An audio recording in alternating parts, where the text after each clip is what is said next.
Little Mermaid trailer came out last night, and what in the absolute language? All right, fine.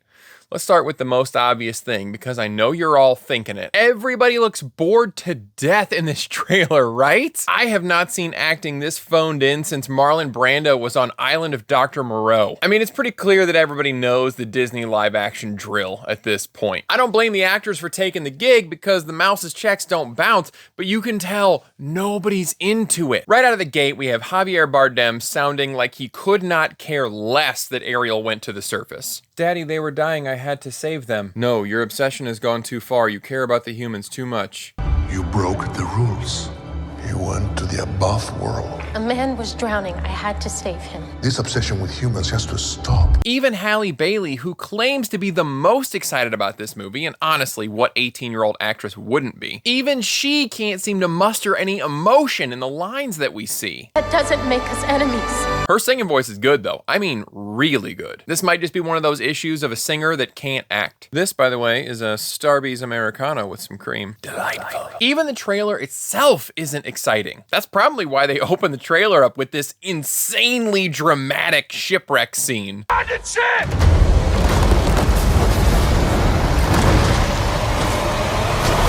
Smash cut, bodies flying, everything's on fire, beats hitting hard.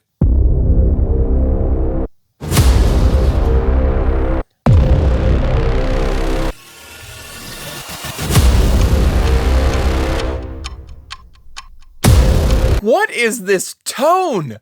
Is John Wick on that ship? The most animated person in this trailer is Melissa McCarthy, and this is the least excited I have ever seen her. I do think she was a pretty good cast, though. I think she could do an excellent Ursula, but the couple of lines that we saw were pretty lifeless. You've also got the goofy-sounding Sebastian, which brings up the atrocious visuals. Look at that crab. That's not real. You cannot tell me a multi-billion-dollar movie company put that in a movie. What is the date? It's not April Fool's. So this movie's gonna rely pretty heavily on CGI, but for realistic looking things like hair moving underwater or a crab or a pelican. So we can all spot bad CGI at this point, but when it's for something super duper fictional, like high-tech laser beams or a character's super powerful light aura or something, we can forgive it because you don't really have anything for reference. But when you got real actors surrounded by semi-real animals,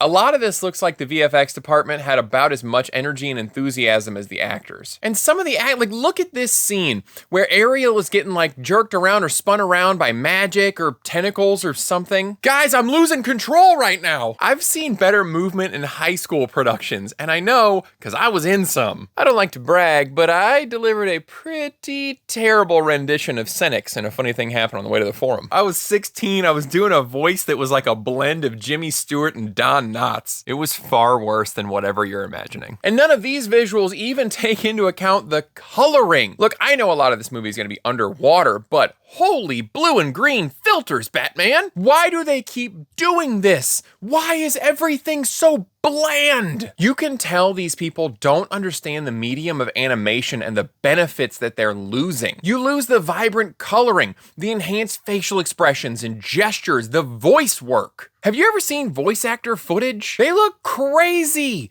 but it's fine because they're putting everything into the voice. You lose that on camera because you got to worry about body language and blocking and everything else. This is one of the reasons that you cannot tell live action animated stories. You just lose so much of that medium that you cannot recreate with real actors. And lastly, we have hints about the story changes. A couple months ago, the director told Entertainment Weekly that his Ariel is a more modern woman, and they're pushing the modernity further. Ariel actress Halle Bailey talked about how in the original movie it was all about Ariel leaving her entire life behind for a guy, and in this movie that won't be so much of the focus. I absolutely love when people take an old property and show us how morally righteous they are by fixing it, taking care of all those old-fashioned notions that we have ascended beyond. Thank goodness they're here to set things right and give us a new and improved version of this story instead of writing an original one of their own to demonstrate their superior modern viewpoints. You know, the only silver lining is the music is going to be awesome. Menken and Miranda are teaming up for this one. Let me know what you guys think.